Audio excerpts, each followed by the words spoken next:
Shalom दोस्तों, सभी को प्रभु यीशु मसीह के मधुर नाम से मेरा नमस्कार। Praise the Lord. दोस्तों, आपने थंबनेल देखा और अब आपके जहन में एक सवाल जरूर उठता होगा कि ये कैसा सवाल है, कि ये कैसी बात है, क्या ये हो सकता है? जी हाँ, ये बिल्कुल हो सकता है और आज हुआ ऐसे भी। तो क्या ये सच है कि प्रभु यीशु मसीह बंट गया है? क्या ये सच है आज मसीहियत बंट गई है, मसीहियत में आज बंटवारा हो गया है? बाइबल में एक घटना को जिक्र किया गया है जहां पे ऐसे घटना को देखने के लिए मिलता है। एक कलीसिया प्रभु यीशु मसीह के नाम से बंट जाती है। एक कलीसिया में बंटवारा हो जाता है।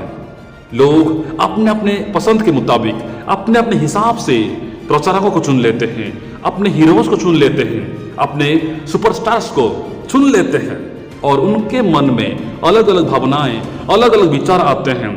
उनके बीच में झगड़े होने शुरू हो जाते हैं, फूट आ जाते हैं, तितर बितर होना शुरू हो जाते हैं, वे लोग बिखर जाते हैं। तो आज हमारी कलीसियाओं में यही समस्या देखने के लिए मिलता है। ये परेशानियों को आज हम सामना करते हैं। जी हाँ, यही आज हमारे मसीहियत में देखने के लिए मिलता है। तो दोस्तों, मैं आपसे तहे दिल से गुजारिश करूंगा कि आप इस संदेश को अंत तक जरूर सुनिए। आज इस संदेश हमारे आंखों को खोलने वाला है, कुछ सच्चाई को दिखाने वाला है। तो चलिए हम आज एक वचन को पढ़ेंगे और कुछ सीखने की कोशिश करेंगे। कुरिन्थियों की पहली पत्री अध्याय पहला वचन 10 से लेकर आगे। इससे पहले कि हम इस संदेश को शुरू करें, हम थोड़ा पीछे आते हैं और कुरिन्थियों की कलीसिया के बारे में कुछ बातों को जान लेते हैं। दोस्तों, इस कलीसिया की स्थापना संत पौलुस स्वयं ही किए थे और उस कलीसिया में मसीह जीवन और विश्वास संबंधी अनेक अनेक समस्याएं, अनेक अनेक सवालें उत्पन्न होने लगी। उन समस्याओं का, उन सवालों का समाधान के लिए ये पत्री पौलुस लिखते हैं, यानी कि कुरिन्थियों की पहली पत्री पौलुस खुद लिखते हैं। उस समय कुरिन्थुस यूनान का, यानी कि ग्रीस का एक अंतर्राष्ट्रीय नगर था जो रोमी साम्राज्य के अखाया प्रांत की राजधानी था। वह अपनी व्यापार संपन्नता, वैभवशाली संस्कृति और विविध धर्मों के लिए प्रसिद्ध था। बहुत ही मशहूर था, फेमस था इस नगर। पर वह अपनी व्यापक अनैतिकता के लिए बदनाम था। तो बहुत अच्छा था, बहुत ही मशहूर था, फेमस था, प्रसिद्ध था, लेकिन उसके अंदर एक कमी थी कि बहुत ही अनैतिकता उस शहर में था, उस नगर में था। संत पौलुस की प्रमुख चिंता के विषय थे कि कलीसिया में विभाजन और अनैतिकता, यौन और विवाह तथा विवेक संबंधी प्रश्न, कलीसियाई प्रबंध, पवित्र आत्मा के दान और पुनरुत्थान। पौलुस अपनी गहन अंतर्दृष्टि से यह बताता है कि सुसमाचार के द्वारा इन प्रश्नों का समाधान कैसे हो सकता है। जी हाँ, जितना भी समस्याएं उस कलीसिया में थी, जितना सवाल उन्होंने खड़े किए थे, उन सब का समाधान सुसमाचार से किया जा सकता है। ना कि चमत्कार से, ना कि चंगाई से, ना कि पैसों से, ना कि धन दौलत से, ना कि और किसी द्वारा, किसी माध्यम से उसका समाधान नहीं हो सकता था। सिर्फ और सिर्फ सुसमाचार से, यानी कि वचन से ही समाधान हो सकता है। पौलुस इस पत्री में लिखते हैं।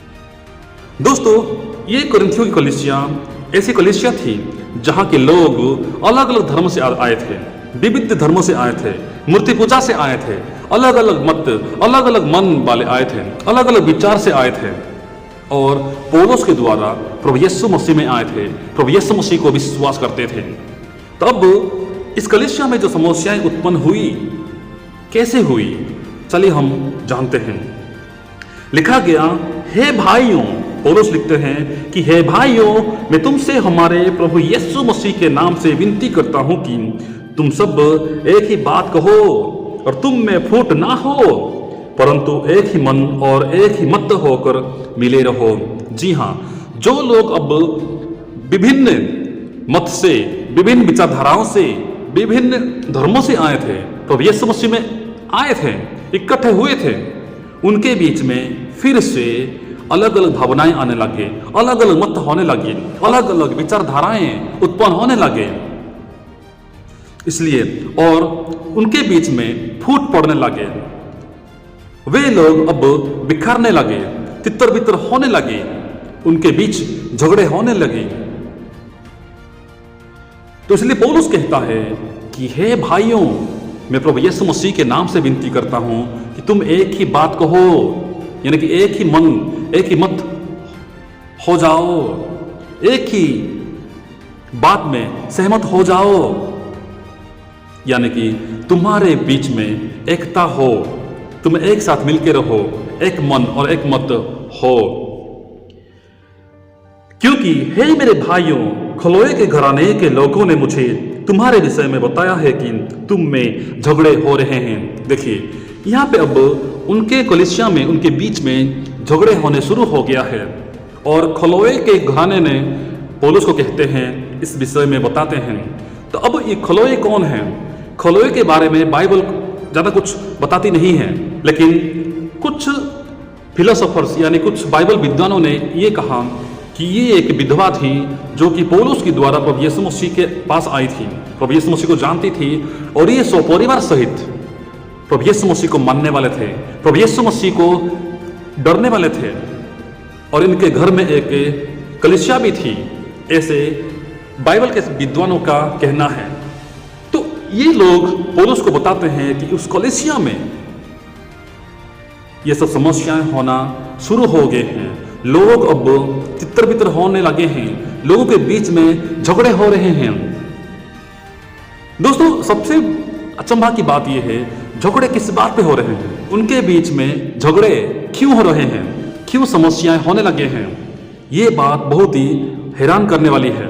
जी हाँ, आगे लिखा गया कि पौलुस लिखते हैं, मेरे कहने का अर्थ ये है कि तुम में से कोई तो अपने आप को पौलुस का, कोई अपुल्लोस का, कोई कैफा का, तो कोई मसीह का कहता है। देखिए, ये घटना आज हमें निशब्द कर देता है। जी हाँ, स्पीचलेस कर देता है। क्यों? क्योंकि मसीहियों के बीच में ऐसे समस्या होने लगे। किस बात पे? वे लोग अपने अपने लिए एक हीरोज को ढूंढने लगे, उनको हम फॉलो करने लगे। कोई कहता है कि मैं पौलुस का हूं, पौलुस मेरा हीरो है, पौलुस मेरा सुपरस्टार है, वो मेरा मॉडल है, वो मेरा फेवराइट है। उनका फैन क्लब शुरू हो गया। कहते हैं कि पौलुस बहुत विद्वान है, बहुत बुद्धिमान व्यक्ति है, बहुत ज्ञानी है, और उन्होंने कलीसिया की स्थापना की थी, इसलिए हम पौलुस को मानते हैं। कुछ लोगों ने ये कहा, पौलुस को छोड़ो भाई, पौलुस कौन है? बोलने में अच्छा नहीं है, लिखता जरूर अच्छा है, उसका बुद्धि, उसका ज्ञान तो अच्छा है, सही है, लेकिन वो बोलने में अच्छा नहीं है, वो प्रचार करने में इतना सामर्थ्य नहीं है।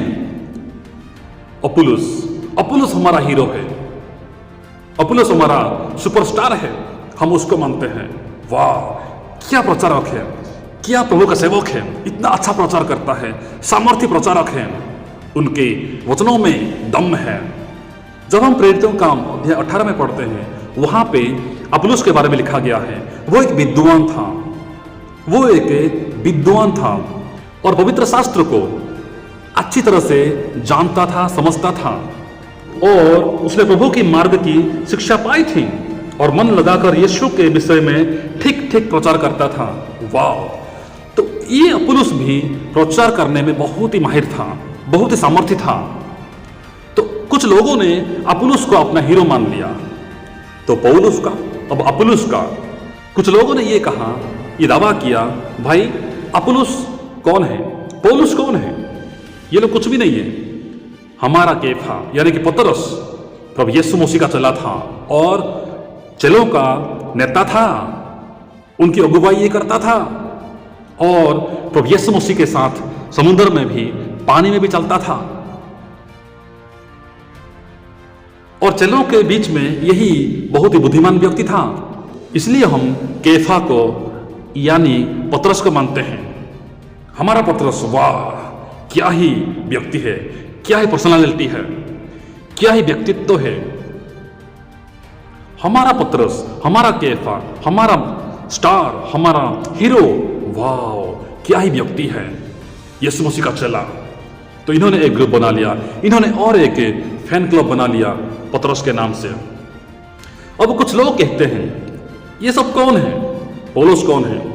कैफा कौन है? या अपुल्लोस कौन है? हम यीशु मसीह को मानते हैं। यीशु मसीह हमारा हीरो है, यीशु मसीह हमारा फेवरेट है, वो हमारा सुपरस्टार है। तो 4 ग्रुप में लोग बांट गए। लोग अपने अपने हिसाब से, अपने अपने मनपसंद के अनुसार अपने सेवकों को चुन लिया, अपने प्रचारकों को सुन लिया। जो किसी को सुनना पसंद करता था उसके अनुसार, उसके मुताबिक सेवकों को चुन लिए, जो कि आज बिल्कुल हमारे कलीसिया में हमें देखने के लिए मिलता है। हमने भी अपने अपने मनपसंद के अनुसार, अपनी इच्छा के मुताबिक, अपने हिसाब से, अपने मन के हिसाब से प्रचारकों को चुन लिया। हमारे लिए वे हीरो है, हमारे लिए वे सुपरस्टार से, हमारे लिए वे फेवराइट्स है, और उनके नाम से हम फैन क्लब खोल लिया। लेकिन उनके जैसे काम नहीं करते हैं, पर उनके नाम से हम घमंड करते हैं, हम डींग मारते हैं। मैं उसको मानता हूं, मैं उसके चर्च में जाता हूं, मैं उसके कलीसिया में जाता हूं, मैं उनके वर्शिप टीम में हूं।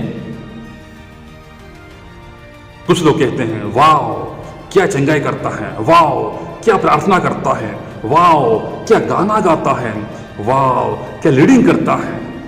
उसके कलीसिया में बहुत बड़े बड़े सेलिब्रिटीज आते हैं, बड़े बड़े लोग आते हैं, ग्रेट खली आता है, सलमान खान आता है। वाह क्या प्रभु के सेवक हैं। तो हमने इस आधार पे चुन लिया, हमने इस आधार पे फैसला किया कि कौन अच्छा गाता है, कौन अच्छा प्रचार करता है, कौन अच्छा प्रार्थना करता है, कौन चंगाई दे सकता है। हमने इस आधार पे फैसला किया। तो दोस्तों आज यही हमारे कलीसिया में देखने के लिए मिलता है। हम अपने हिसाब से, अपने मन के हिसाब से, अपने मन पसंद के मुताबिक प्रचारकों को चुन लिया। जैसे पौलुस कहते हैं कि अपने कानों की खुजली मिटाने लायक सेवकों को, उपदेशकों को हमने बटर लिया, लेकिन खराब उपदेश को, सही वचनों को हमने छोड़ दिया। तो ऐसे ही यहाँ पे विभाजन होने लगे, जो आज हमारे मसीहियत में देखने के लिए मिलता है। हम अपने अपने नाम से कलीसिया शुरुआत की, कुछ लोग आने लगे तो मेरे नाम से मैं कलीसिया स्थापना की। सब लोग अपने अपने नाम से मिनिस्ट्रीज शुरुआत की है। यानी कि मसीहियत में विभाजन, मसीहियत में फूट। और किस बात के? मसीह को लेके, प्रभु यीशु मसीह को लेके। यहाँ पे वैसे ही हुआ। कुछ लोगों ने अपने हिसाब से, अपने सुनने के पसंद के मुताबिक प्रचारकों को चुन लिया। कोई पतरस का, कोई अपुल्लोस का, कोई यीशु का, और कोई तो पौलुस का कहता है। तो पौलुस कहता है कि तुम अब तक शारीरिक हो, तुम अब तक दूध पीते हो, क्योंकि तुम्हारे बीच में अभी तक झगड़े हो रहे हैं, तुम जलते हो, ईर्ष्या करते हो, डाह तुम में है। ये अपुल्लोस कौन है? अपुल्लोस है कौन? है क्या? और पौलुस ये है कौन? ये है क्या? सिर्फ और सिर्फ सेवक है।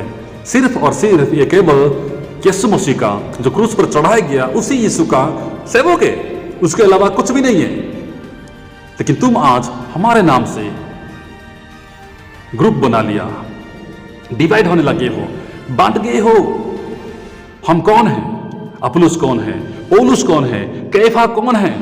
सिर्फ और सिर्फ हम उस यीशु मसीह के सेवक हैं, जिसको कि क्रूस पे चढ़ाया गया। आगे लिखते हैं, क्या मसीह बंट गया है? सबसे बड़ा सवाल यह है। तो क्या मसीह बंट गया है? क्या प्रभु यीशु मसीह जो क्रूस पर चढ़ाया गया था, वो आज बंट गया है? देख के तो लगता है बिल्कुल बंट गया है, क्योंकि हमने उसका बंटवारा किया है, हमने उसको डिवाइड किया है, हमने उसको डिवाइड किया है।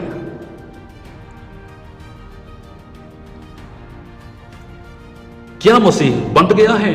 क्या पौलुस तुम्हारे लिए क्रूस पर चढ़ाया गया, या तुम्हें पौलुस के नाम पर बपतिस्मा मिला?